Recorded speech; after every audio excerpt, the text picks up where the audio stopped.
Hello Motorola fans, Motorola তাদের new smartphone Motorola Edge 30 5G already launch করে দিচ্ছে Indian মার্কেটে এবং এই ফোনটার প্রাইসিং ধরছে তারা হচ্ছে যে 6 128GB ভ্যারিয়েন্টের জন্য 27,999 রুপি এবং 8 128 এর জন্য রাখছে 29,999 রুপি। সো এই ফোনটাতে কি কি থাকতেছে সবকিছু দেখে নিব আজকের এই ভিডিওতে এবং করবো একটা complete unboxing plus review video. So let's get started. শুরুতেই যখন আপনি ফোনটা আনবক্স করবেন দেখতে পাবেন যে ফোনটাতে একটা Motorola ফোনটা পাবেন, সাথে এটার সাথে একটা ট্রান্সপারেন্ট কভার, 33 ওয়াটের একটা বক্সে ইনক্লুডেড চার্জার এবং বেশ প্রিমিয়াম ডিজাইনের একটা ফোন। সো ফোনের আনবক্সিং এক্সপিরিয়েন্স ঠিকঠাকই ছিল। তারপর যদি কথা বলি ফোনটার বিল্ড কোয়ালিটি নিয়ে, ফোনটা অসাধারণ একটা বিল্ড কোয়ালিটি নিয়ে আসছে এবং এই ফোনটাকে Motorola ক্লেম করতেছে যেটা world first thinnest 5G smartphone. ফোনটার থিননেস যদি বলি এটা অনলি 6.9 মিলিমিটার থিন। সো ফোনটা অনেক থিন। 5G ফোনগুলো সাধারণত একটু মোটা হয়ে থাকে, বাট এটা খুবই স্লিম এবং অসাধারণ একটা ডিজাইনের ফোনটা হয়েছে। ফোনটাতে হচ্ছে একটা triple camera bump design use করা হয়েছে এবং একটা কার্ভি শেপ দেওয়া হয়েছে। মোটামুটি ফোনটা একদম ফ্ল্যাট ডিজাইনের অস্থির একটা বিল্ড কোয়ালিটি নিয়ে আসছে। তারপর যদি বলি ফোনটা ডিসপ্লে নিয়ে, ফোনটাতে ডিসপ্লে কোয়ালিটি হিসাবে ইউজ করা হয়েছে world first POLED screen. So এটাতে ইউজ করা হয়েছে 6.5 ইঞ্চিসের একটি ফুল HD স্ক্রিন, যেটাতে 405 পিক্সেল পার ডেন্সিটিতে পাওয়া যাবে।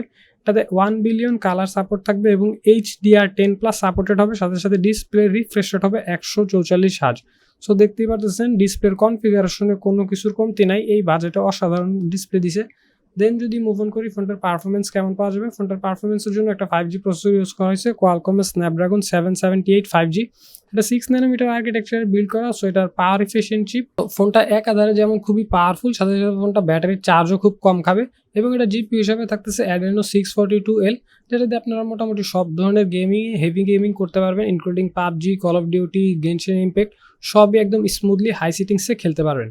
তারপরে ফোনটা র্যাম ভেরিয়েন্ট যদি বলি, দুইটা র্যাম ভেরিয়েন্ট আছে, একটা হচ্ছে যে 6 128GB এবং একটা হচ্ছে যে 8 128GB এবং প্রাইসিংটা তো শুরুতেই বলে দিয়েছিলাম। তারপর যদি মুভ অন করি ফোনটার ওয়ান অফ দ্য মেইন আকর্ষণ ফোনটার ক্যামেরাতে। ফোনটাতে total triple camera set use করা হয়েছে, যার মধ্যে প্রথম ক্যামেরাটা হচ্ছে মেইন ক্যামেরা হচ্ছে 50 মেগাপিক্সেলের f1.8 ওয়াইড একটা ক্যামেরা। এটা দিয়ে হচ্ছে যে OIS সাপোর্ট পাবেন, PDF সাপোর্ট পাবেন এবং মাল্টি ডিরেকশন PDF এর সাপোর্ট পাবেন।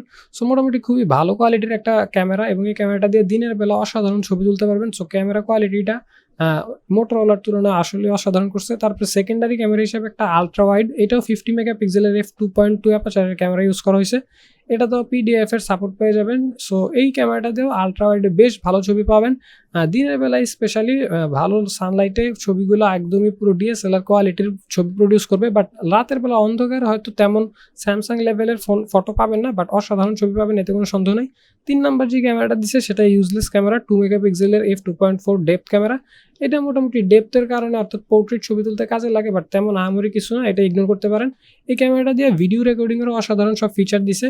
প্রথমে এই ভিডিও রেকর্ডিংয়ে HDR10 সাপোর্ট পাবেন এবং এই ক্যামেরাগুলোতে গায়েরও সাপোর্ট পেয়ে যাবেন এবং সাথে সাথে ভিডিও রেকর্ডিং করা যাবে যে super slow motion video record করার অপশন দিছে। 720p যদি ভিডিও রেকর্ড করেন তাহলে 960 ফ্রেম পার সেকেন্ডে ভিডিওর সুবিধা থাকতেছে। আপনারা জানেন যে 960 ফ্রেম পার সেকেন্ড মানে সুপার স্লো মোশন, একদমই স্মুথলি সিনেম্যাটিক শট নিতে পারবেন। এছাড়া 1080pতে 30, 60 এবং 120 FPS এর সুবিধা থাকতেছে এবং 4Kতে আপ টু 30 FPS রেকর্ডিং করতে পারবেন। তারপর যদি মুভ অন করি সেলফি ক্যামেরাতে ইউজ করা হয়েছে সিঙ্গেল 32 মেগাপিক্সেলের f2.4 ওয়াইড ক্যামেরা এবং এই ক্যামেরাটাতেও থাকতেছে HDR সাপোর্ট, ভিডিও রেকর্ডিং করা যাবে 1080pতে 30, 60 এবং 120 FPS এ। সাথে সাথে এই ক্যামেরাটা দিয়েও 4Kতে রেকর্ড করা যাবে আপ টু 30 FPS এ। দেন যদি বলি ফোনটাতে সাউন্ড স্পিকার হিসেবে ব্যবহার করা হয়েছে ডুয়াল স্পিকার। সো এটা দিয়ে অসাধারণ লার্জ স্পিকার সাউন্ড পাবেন, বাট 3.5mm জ্যাকের ফ্যানদের জন্য একটা হতাশার জন্য কথা হচ্ছে যে এটাতে 3.5mm জ্যাকটা নেই। সো তারপর এটাতে ওয়াইড ব্যান্ড L1 এর সাপোর্ট আছে। সো আপনি যদি নেটফ্লিক্সে দেখতে চান তাহলে নেটফ্লিক্সে ইজিলি দেখতে পারবেন এবং হাই স্পিড ওয়াইফাই ইউজ করতে পারবেন। ব্লুটুথ 5.2 এর সাপোর্ট আছে, GPS আছে, NFC আছে, রেডিও সাপোর্ট নাই, বাট USB-তে Type-C USB 2.0 ইউজ করা হয়েছে। তারপর যদি কিছু ফিচার্স নিয়ে কথা বলি, ফোনটাতে হচ্ছে যে ইন ডিসপ্লে ফিঙ্গারপ্রিন্ট ইউজ করা হয়েছে এবং যেহেতু একটা 5G চিপসেট ইউজ করা হয়েছে ফিঙ্গারপ্রিন্টটা বেশ ফাস্ট। সো আপনার আনলক করতে কোনো সমস্যাই হবে না, খুব দ্রুত আনলক করতে পারবেন। সাথে সাথে অ্যাক্সেলেরোমিটার, জাইরো, প্রক্সিমিটি এবং কম্পাসও দেওয়া আছে। সো সব ধরনের গুরুত্বপূর্ণ সেন্সরি দেওয়া আছে এবং লাস্টে যদি মুভ অন করি ফোনটার ব্যাটারিতে, নাও এই ফোনটা কিন্তু একটা থিন ফোন। এটা Motorola ক্লেম করতেছে world first thinnest 5G phone, যেটা অনলি 6.8 to 6.9 মিলিমিটার থিন। এইটা করতে গিয়ে তাদের একটু ব্যাটারিতে কনসিডার করতে হয়েছে। ব্যাটারিতে মাত্র 4200 mAh নন রিমুভেবল ব্যাটারি দিছে। বাট যেহেতু এর একটা 6 ন্যানোমিটার চিপসেট, সেহেতু আপনি অনায়াসে বলা যায় যে একদিন ফুল ব্যাটারি ব্যাকআপ পাবেন, এটা নিয়ে কোনো সন্দেহ নাই।